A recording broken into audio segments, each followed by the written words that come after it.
Hi, my name's Phil. I like talking about politics. And Nigel Farage and even the new Conservative leadership have, of course, ranged themselves against net zero.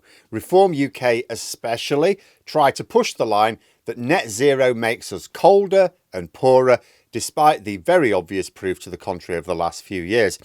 But now the CBI have been revealing that net zero is not just better for our future, it is powering our economy right now. The net zero sector grew 3 times faster than the overall UK economy. It's giving huge returns on jobs. And what's even better is an example of a growing sector where the benefits are spread around the country, not just around London. But first, for daily political commentary, please hit the subscribe button to stay notified.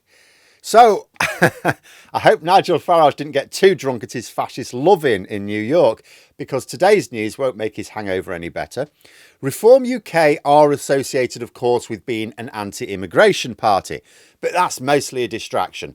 Let Farage and the others talk about what they're really interested in, and it's whatever benefits private multinational corporations that they would like shares in. Most especially private health insurance companies and oil companies. Reform UK, and more recently the Tories, have set themselves against net zero. This is already a position that is ranged against most of the public, but in a first-past-the-post system, neither party needs a majority of people on their side. But they have a fighting chance while the issue remains hypothetical. But, and I've said this before, for all Reform UK's delight at the current polling situation, they face challenges in the next few years, and net zero is a big one. That's because Labour are in power, and they are throwing a lot of political weight behind powering up our net zero sector. They will be aiming to generate a lot of jobs in the net zero industries, as well as build lots of infrastructure. It was already going to be tricky for either Farage or Badenoch's replacement, because he's not going to be here, to argue for scrapping net zero at the next election if Labour succeeded in making lots of voters dependent upon the sector. And just to highlight how realistic this is, there's news today of the current figures, which are impressive enough. So the CBI, the Confederation of British Industry, carried out an analysis and found some very encouraging results. Quite funnily, I'd better mention this.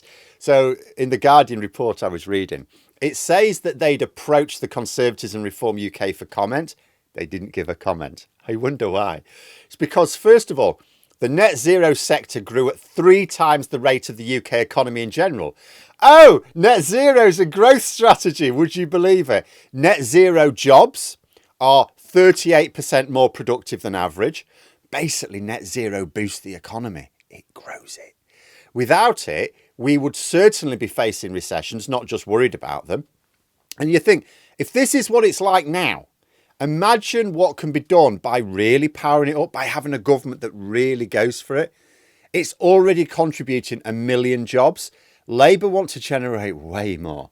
Like Starmer was in Scotland yesterday for the Labour conference, or at the weekend in general, actually. And the mood's a bit gloomy because the public are as impatient for change there as obviously anywhere else. That change will come in time for the general election, but Scotland has its own elections next year, so the time frame is a bit shorter for Anna Sauer. Now, Scottish Labour could really do with some of the tangible changes appearing in the next year, quite frankly. The Grangemouth oil refinery, for example, case in point. So it's closing with the loss of 400 jobs directly, plus thousands of others linked to it. Labour have announced a huge investment to transition it from part of the fossil fuel industry to part of the net zero sector. In the short term, however, those jobs are going.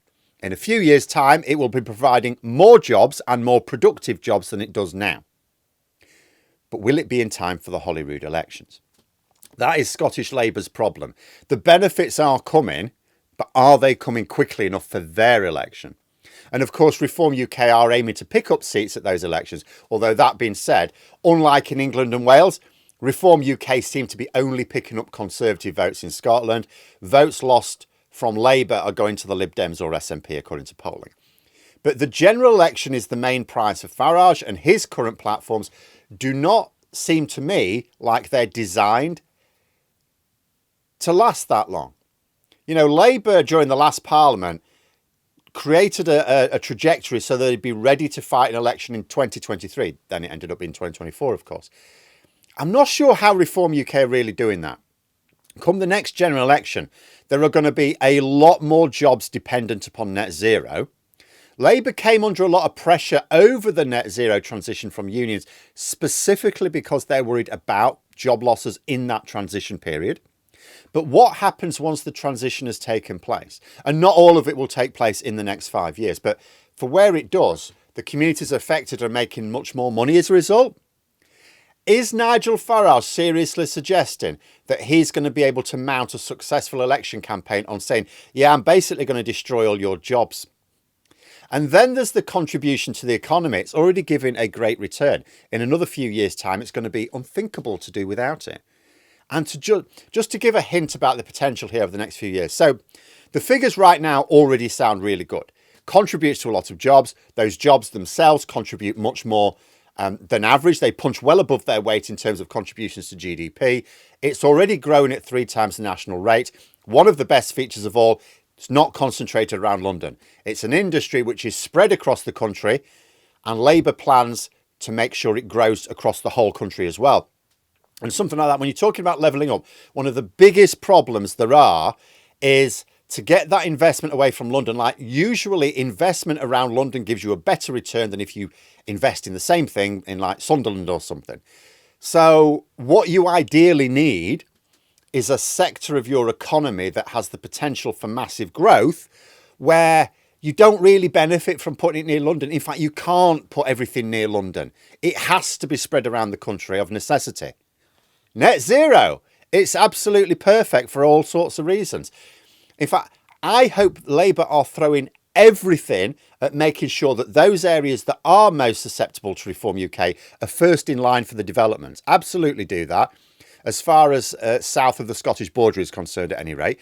In England and Wales, where reform might be strong, make sure that those communities are seeing the benefit. Where will Farage go then? But the article in The Guardian today, I'll say, quoted the Labour chair of the all-party group on climate change, Luke Murphy, who said that net zero contributes 50% more to the economies in the EU and was responsible for 10% of China's GDP last year. In other words, as good as these figures look in the UK, we've still been lagging behind others. We're missing out. This, of course, is because although Boris Johnson was sort of keen on the idea, he never put his shoulder behind anything for long, and his successors only paid lip service to net zero. So this is a sector which has grown without any serious help from the government. In fact, it's actually been impeded to a certain extent. So what do you think is going to happen over the next few years with a sector that's already punching above its weight after being run by the Conservatives?